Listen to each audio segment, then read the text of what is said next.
Alles verandert.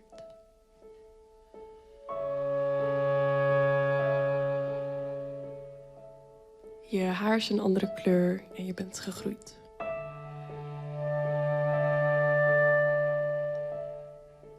De trap zit op een andere plek en je slaapt nu boven. Je broer en zussen wonen al niet eens meer thuis. Hij woont ergens anders en mama binnenkort ook. Inmiddels heb jij ook je eigen plekje.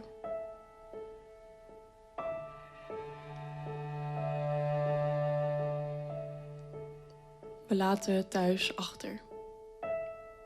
Het is mooi geweest zo. Alles verandert.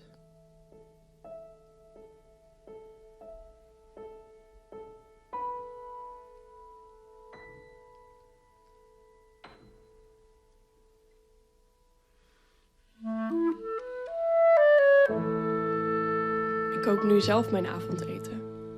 En zorg dat ik genoeg vitamines binnenkrijg. Ik moet mezelf omhoog houden en daar ook blijven. De angsten smelten als sneeuw voor de zon.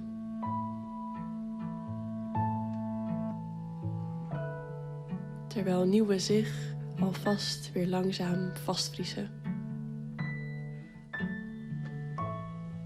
Er zit een gevoel in mijn lichaam die ik nog nooit eerder heb gevoeld. Ik heb een verantwoordelijkheid voor iemand die ik opnieuw moet leren kennen.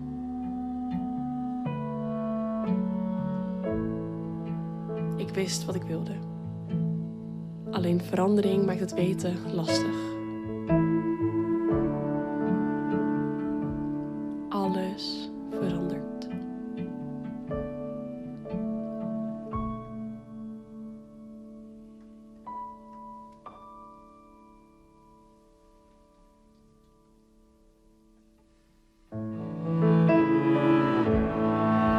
Ik lach weer hetzelfde. En ik knuffel nog steeds graag met mijn benen. Ik maak mezelf zo klein mogelijk. Niemand mag mij zien. Grote groepen zijn spannend. En nieuwe mensen soms ook. Ik slaap nog steeds met mijn couscous. En als ik angstig ben, leg ik die tegen mijn gezicht. Dit meisje zit nog steeds in mij. Meer dan ik eerst dacht. En dat vind ik niet zo erg. Minder dan ik had verwacht. Alles verandert.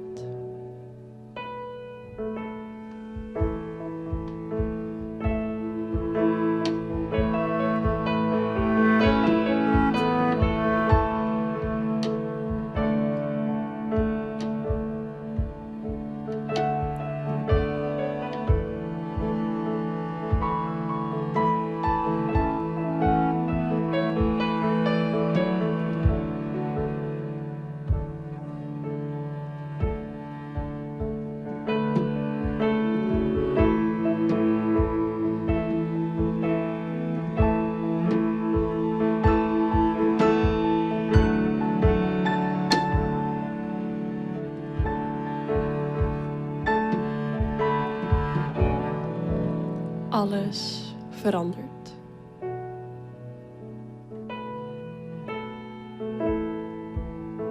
Alles verandert.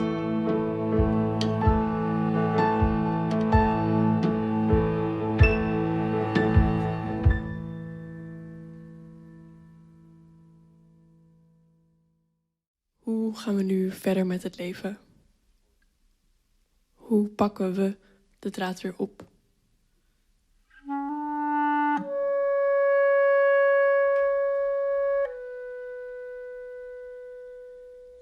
Er zit een brok in mijn keel. En je slaapkamer is ineens leeg.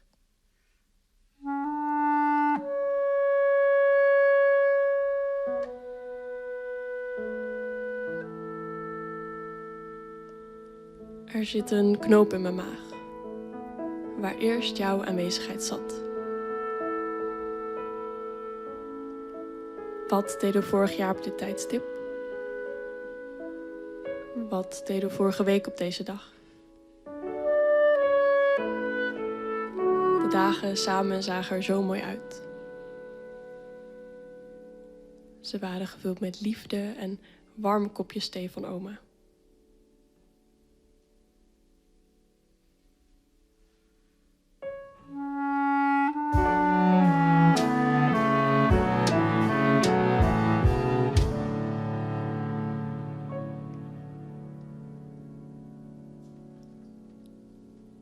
Alles is ineens kil. Er hangt een koude sfeer in huis.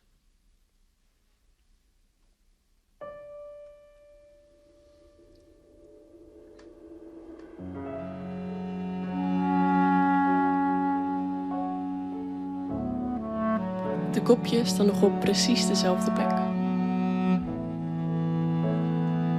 De tafel zo uitnodigend als altijd.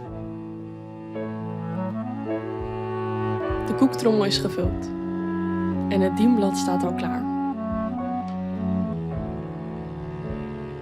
Het is alsof je er nog woont. Alsof je ieder moment door de deur kan lopen. Dan op jouw stoel gaat zitten en de tv aanzet. Dat ik dan naast je kom zitten en van alles aan je begin te vragen. Wat doen zij, opa? Maar waarom kan de vrachtwagen niet gewoon wegrijden? Met grote ogen luisterde ik naar al je antwoorden. Ik kijk nog steeds graag naar diezelfde programma's. En van jou heb ik geleerd dat ik mijn handen het beste warm kan houden door op te gaan zitten. En dat als een rekensom keer 10 is, dat je er gewoon een 0 achter kan plakken.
In mijn gedachten zit jij nog steeds op jouw stoel tv te kijken.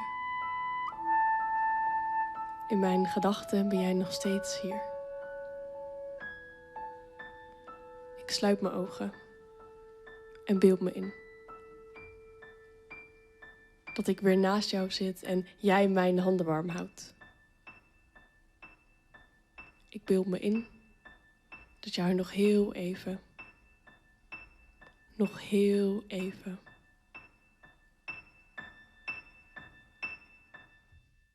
bent.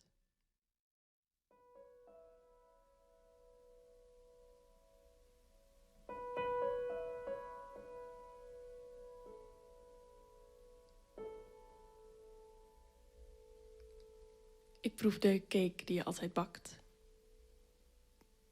Het is pompoencake waarbij je iets bent uitgeschoten met de kruiden. Vooral de kaneel overheerst. Samen met de pompoen en de herfstige koekjeskrumbel moet ik altijd aan je denken.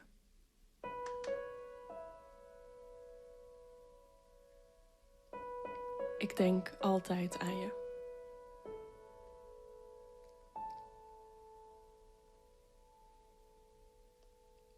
Ik hoor kinderprogramma's.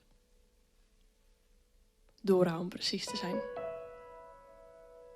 Mijn broer die achter de computer zit en soms een zucht uitblaast. Muziek die uit jouw kamer komt. Vaak is het Muse op het luidste volume.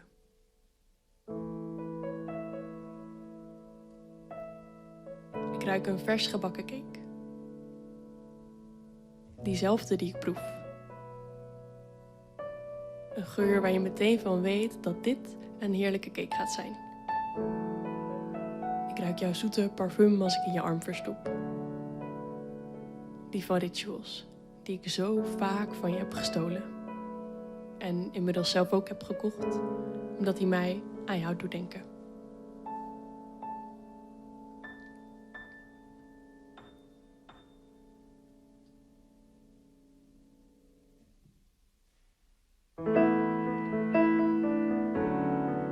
Ik voel je zachte wollen trui tegen mijn gezicht. Door mijn tranen begint het vochtig te worden en ik wil je witte trui niet verpesten met mijn make-up. Ik voel je arm om me heen en je hand die af en toe over mijn rug uit. Ik zie alles in de kleuren van hoe de camera's het vroeger vastlegden. Rode laserogen door de flits van diezelfde camera's. Ik in de zelfgemaakte kleding van mama. Jij in je gothic outfit en pukkels op je gezicht. Waarvan ik hoopte dat ik ze zelf nooit zou krijgen.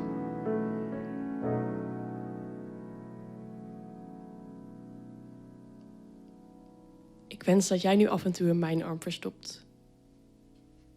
En ik ook weer eens in die van jou. Dat ik jou nu verras met de zelfgebakken cheesecake, die ik elke keer opnieuw bak om jou het beste stukje te kunnen geven. Ik wens dat ik nu ook voor jou kan zijn. Zoals jij er altijd voor mij bent.